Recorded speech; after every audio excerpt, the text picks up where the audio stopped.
Good morning, class 8. Today we are going to discuss the word participles. The last video I had discussed the word bare infinitive and their types. I hope you had understood, and bare means I told you only an infinitive means the first form of the verb. So let's get started. The discussion with the word participles. My dear student, as you know that we have mainly two types of participles. One is present participle and another is past participle. We have two types of participles mainly. Present participle, that means verb plus ing form, and past participle, that means verb plus ed, d, t, en or n. So my dear student, it is very easy to form the present participle or past participle form. That is, when you add ing to the first form of the verb, it becomes present participle, and when you add ed, d, t, en or n to the first form of the verb, that becomes past participle. In the other hand, you can call the present participle a verb of fourth form or the fourth form of the verb, and past participle is third form of the verb.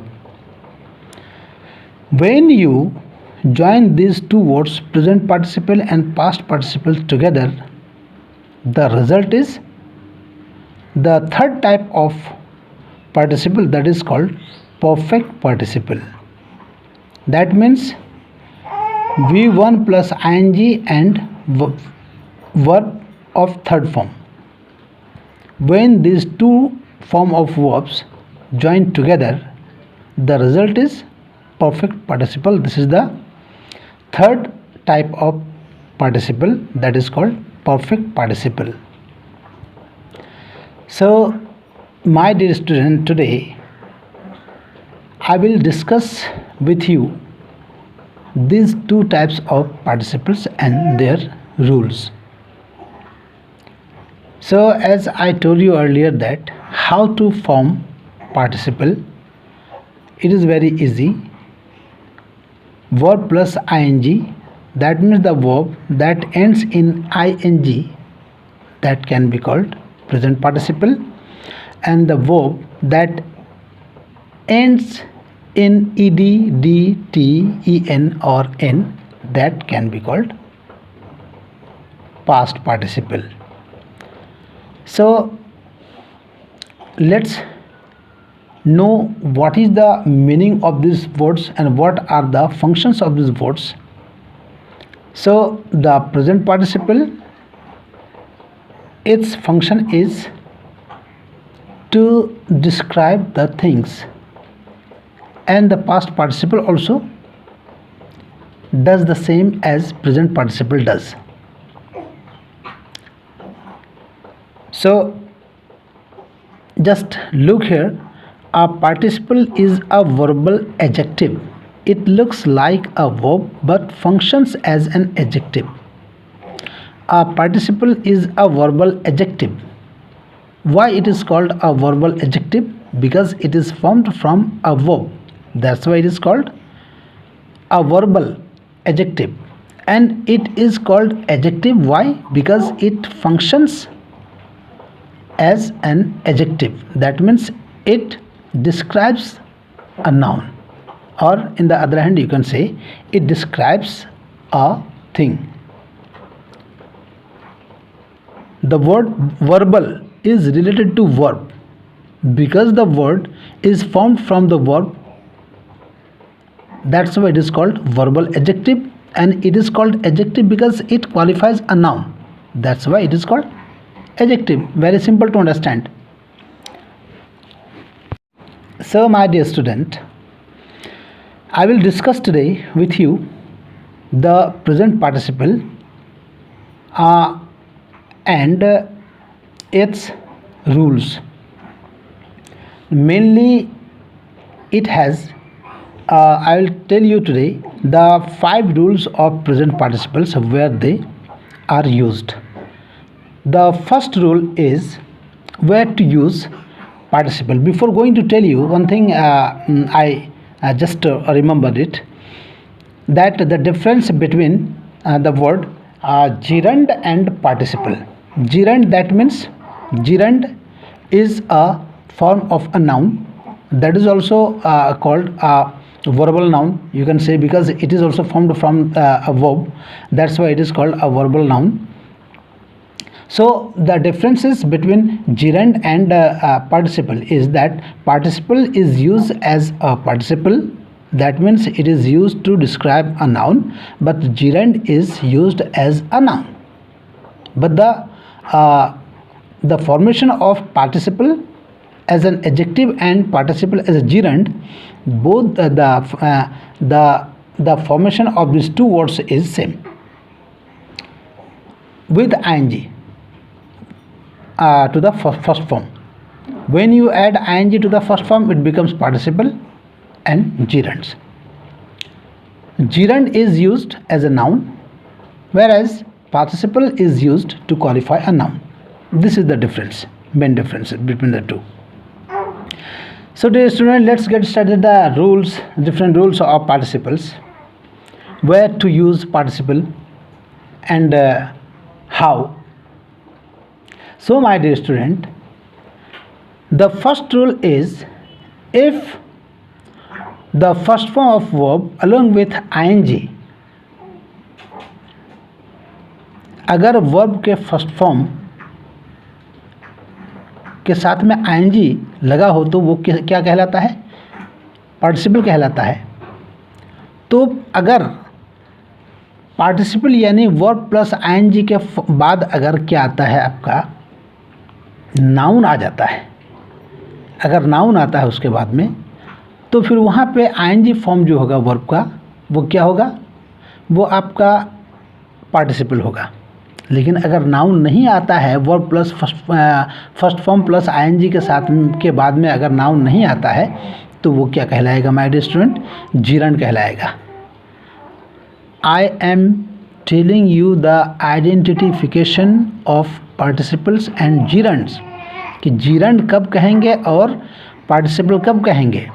अगर first form के साथ में ing वाला form लगा हो, यानी participle हो, तो उसको हम पार्टिसिपल कहेंगे, यानी एडजेक्टिव के तौर पर उसका इस्तेमाल करेंगे जब उसके बाद में कोई नाउन रहेगा तब.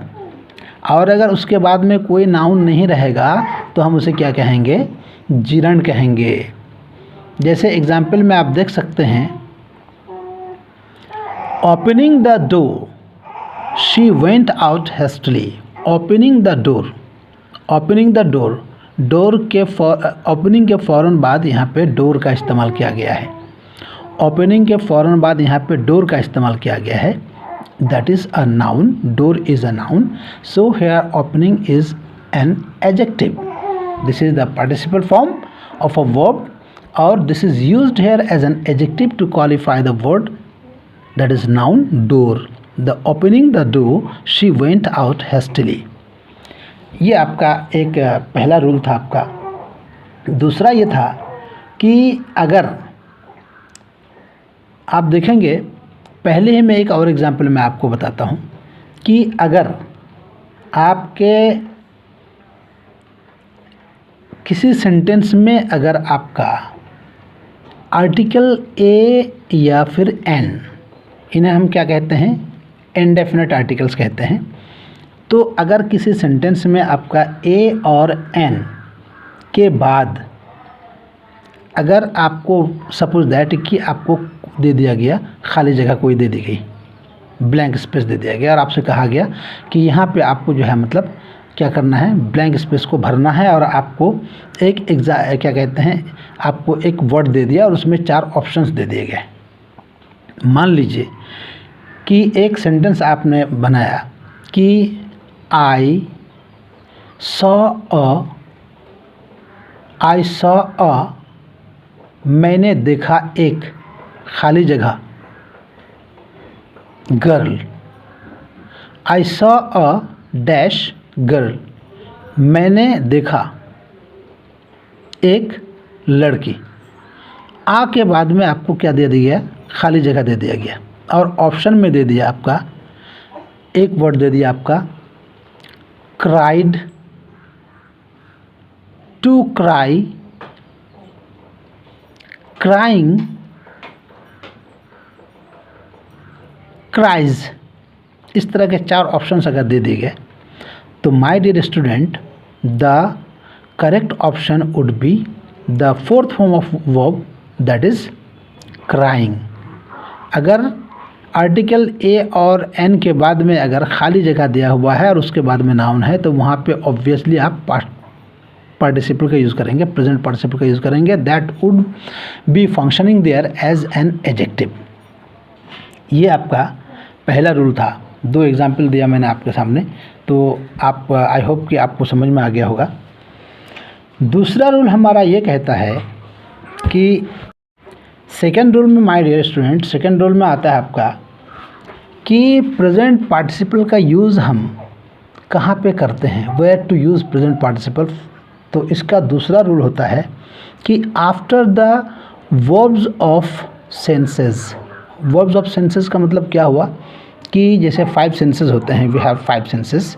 जैसे हम क्या करते हैं, tongue to taste, ear to hear और listen, eyes to see, watch, notice, observe, look, बहुत सारा काम होता है। उसके बाद में जो है और क्या करते हैं, माउथ टू टेस्ट या टंग टू टेस्ट। तो इस तरह के जो हमारे सेंसेस, वर्ब्स ऑफ सेंसेस हैं, जिसको वर्ब्स ऑफ परसेप्शन भी कहते हैं। तो वर्ब्स ऑफ सेंसेस जो होते हैं उसके बाद में हम क्या करते हैं, पार्टिसिपल का यूज़ करते हैं, प्रेजेंट पार्टिसिपल का। तो इसमें क्या है, इसमें 2 चीज़ें आती हैं हमारे स्टूडेंट, इसमें 2 चीज़ें आती हैं। आप इसमें जो आप यूज़ करेंगे तो ये वर्ब के फ़ौरन बाद हम क्या कर सकते हैं, जो वर्ब्स ऑफ परसेप्शन है या फिर वर्ब्स ऑफ सेंसेस हैं, इनके बाद हम क्या कर सकते हैं, पार्टिसिपल का इस्तेमाल करेंगे। या फिर जो है ये पार्टिसिपल क्या है, नॉन फाइनाइट का जो है मतलब टाइप है।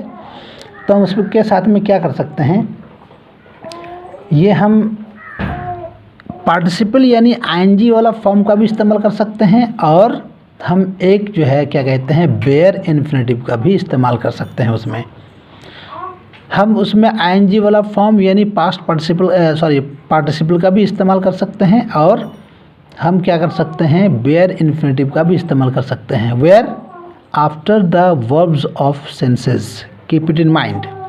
दिमाग में अच्छी तरह से आप इसको रख लें, जहन नशीन कर लें आप कि after the verbs of senses. और मैंने आपको वर्ब्स ऑफ सेंसेस के कुछ एग्जांपल्स बताए हैं, जैसे लुक है, वॉच है, नोटिस है, ऑब्जर्व है, सी है, उसके बाद में आपने कहा हियर है, लिसन है और टेस्ट है। ये सारे जो वर्ब्स होते हैं इस तरह के, ये सारे के सारे जो है वर्ब्स ऑफ सेंसेस कहलाते हैं। इन वर्ब्स ऑफ सेंसेस के बाद में आप क्या कर सकते हैं, नॉन फाइनाइट का पार्ट हम लोग पढ़ रहे हैं, एक पार्टिसिपल है, तो आईएनजी वाला फॉर्म का इस्तेमाल आप उसके साथ में कर सकते हैं और बेयर इन्फिनेटिव का भी इस्तेमाल उसके बाद में कर सकते हैं।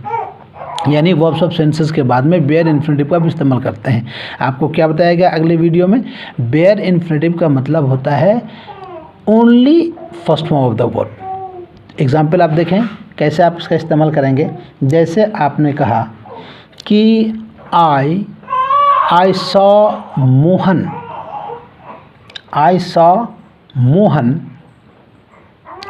Play games. I saw Mohan play game, मैंने मोहन को गेम खेलते देखा। I saw Mohan play games. और आपने एक एग्जाम्पल और लिया कि I saw Mohan playing game. I saw Mohan playing game. First example मैंने आपको बताया I saw Mohan play game, यहाँ पे आपने क्या किया, प्ले का इस्तेमाल किया, that is a bare infinitive, यानी वर्ब के फर्स्ट फॉर्म का आपने इस्तेमाल किया। I saw Mohan play game, play is the first form that is called bare infinitive. और आपने आगे कहा कि I saw Mohan playing game, यहाँ पे आपने पार्टिसिपल का इस्तेमाल किया, प्लेइंग का। दोनों आप यूज़ कर सकते हैं, पार्टिसिपल का भी इस्तेमाल कर सकते हैं और बेयर इन्फिनेटिव का भी इस्तेमाल कर सकते हैं। कब? After the verbs of senses. तो what is the difference between the two, दोनों के बीच में फिर अंतर क्या होगा?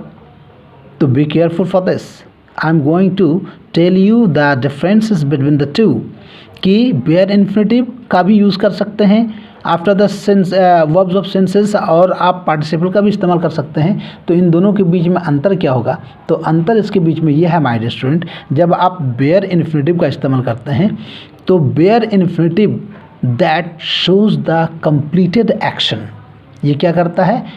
ऐसे एक्शन को शो करता है जो कंप्लीट हो चुका होता है। कंप्लीटेड एक्शन को जब शो करना होता है तब हम क्या करते हैं? बेयर इन्फिनेटिव यानी वर्ब की फर्स्ट फॉर्म का इस्तेमाल करते हैं।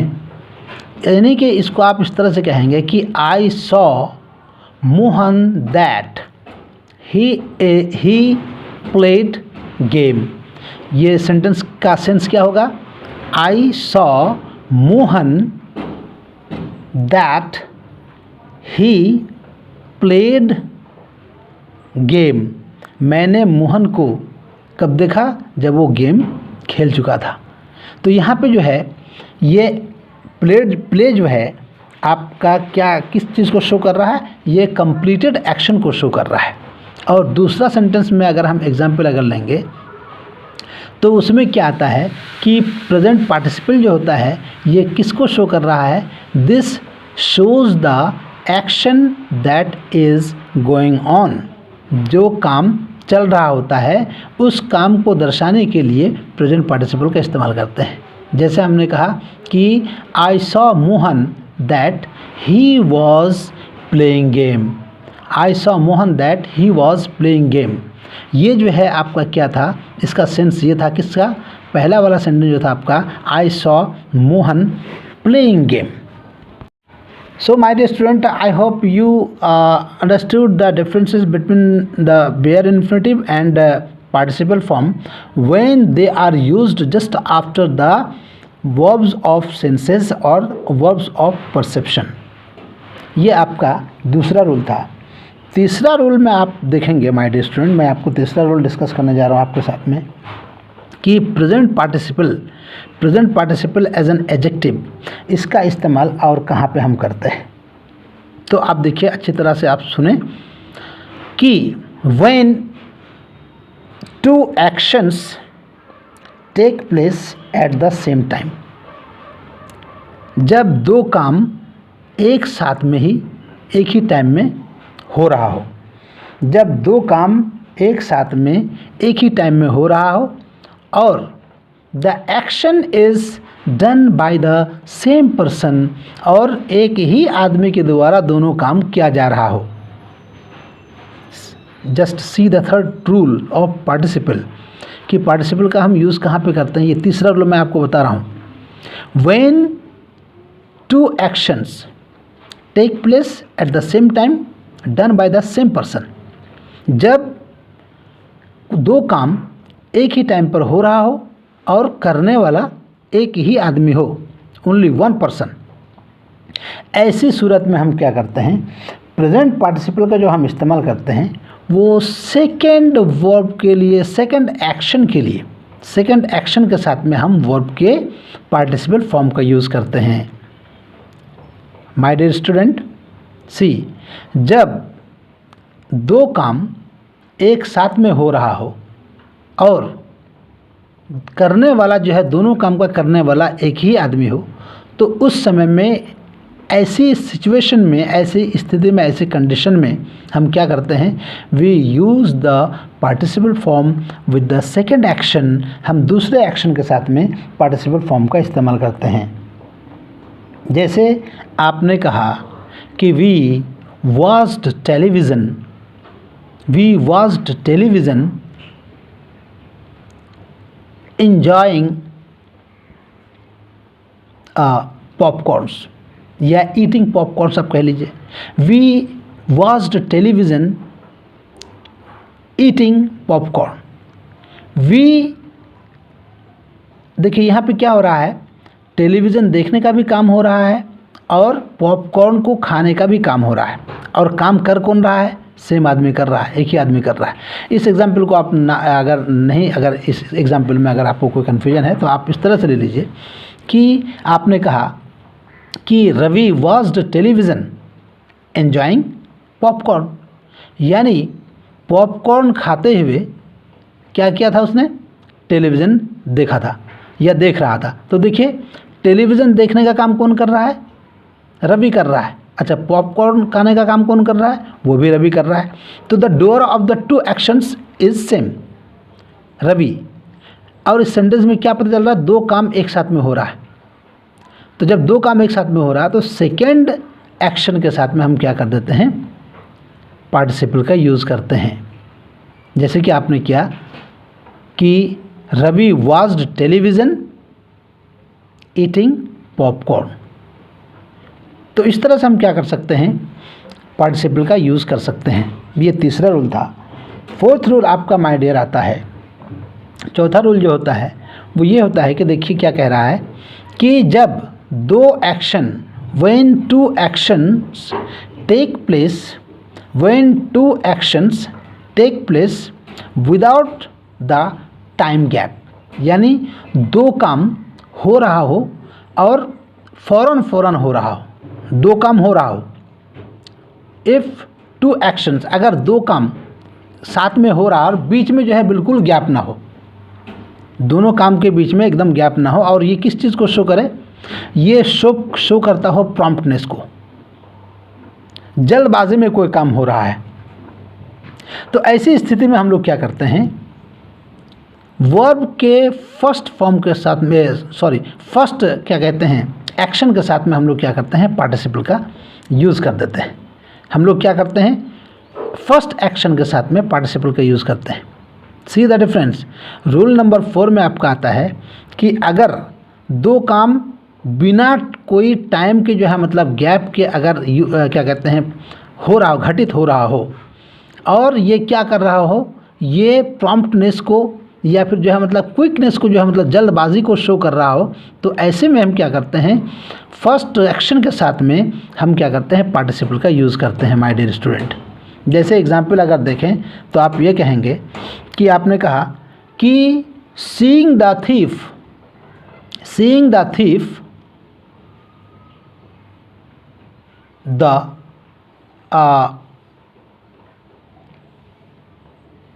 आप ये एग्जाम्पल छोड़ दें, आप ये सुने। ये देखें, एक दूसरा एग्जाम्पल ले लें कि seeing the police, example actually थोड़ा सा डिफरेंट हो गया था। Seeing the police the thief ran away. इस सेंटेंस को अगर हम देखें, seeing the police the thief ran away, तो इसमें जो है दो एक्शन है। एक हो गया आपका देखना, पुलिस को देखना, और दूसरा एक्शन हो गया आपका भाग जाना। तो इनमें क्या है कि फर्स्ट एक्शन के साथ में आपने जो है मतलब पार्टिसिपल का यूज़ किया, सीइंग द थीफ और seeing the police. Bar bar example कुछ डिफरेंस आ जा रहा है।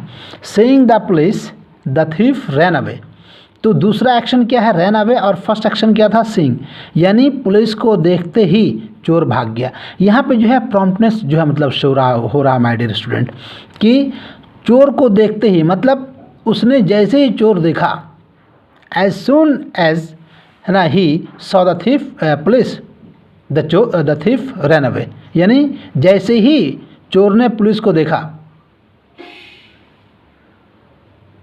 भाग गए।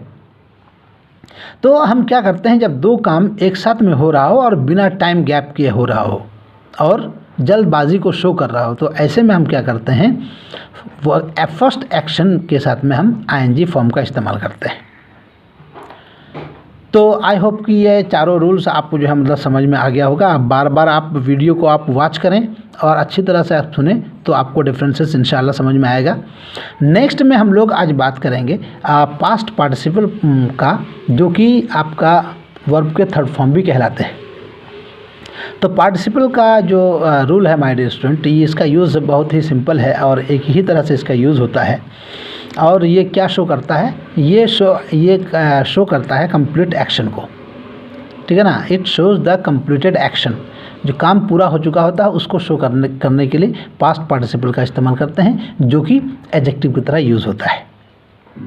जैसे आपने कहा कि ही कलेक्टेड द ब्रोकन ग्लासेस, तो यहाँ पे देखिए ही collected the broken glasses. Glasses जो है यहाँ पे नाउन है माय डियर स्टूडेंट, और ब्रोकन जो है ये ब्रेक से बना है, जो कि थर्ड फॉर्म है।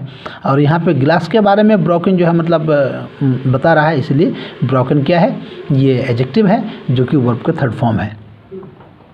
आई होप आपको ये दोनों डिफरेंसेस आपको समझ में आ गए हैं। आप इन दोनों डिफरेंसेस को आप समझने के लिए आपको जो है कई बार वीडियो को देखना पड़ेगा और उसको अच्छी तरह से समझना होगा। तो just watch the video very attentively and carefully and listen to me to very attentively and perfectly, so that you could get the differences between present participle and past participle and the different rules of present participle forms, where to use them in the sentences.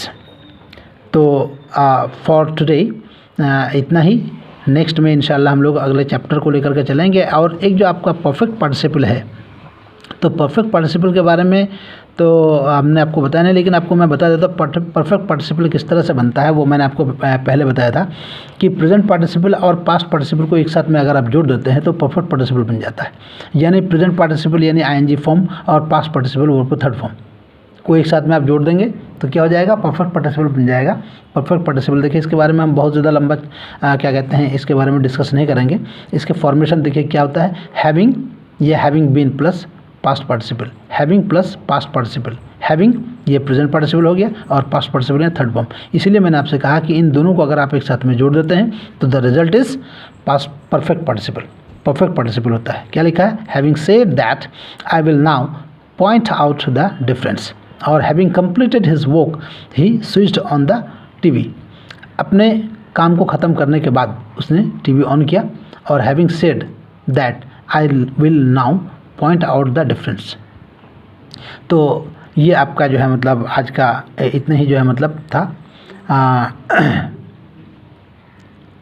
आप once again I tell you to watch the videos very attentively to get the differences and different rules of present participle where to use in the sentences, और आप इसको अच्छी तरह समझें और उसके बाद में इसके जो रेस्ट ऑफ द एक्सरसाइजेस हैं आप उन्हें कंप्लीट करें। Thanks, till then, bye bye, have a good day.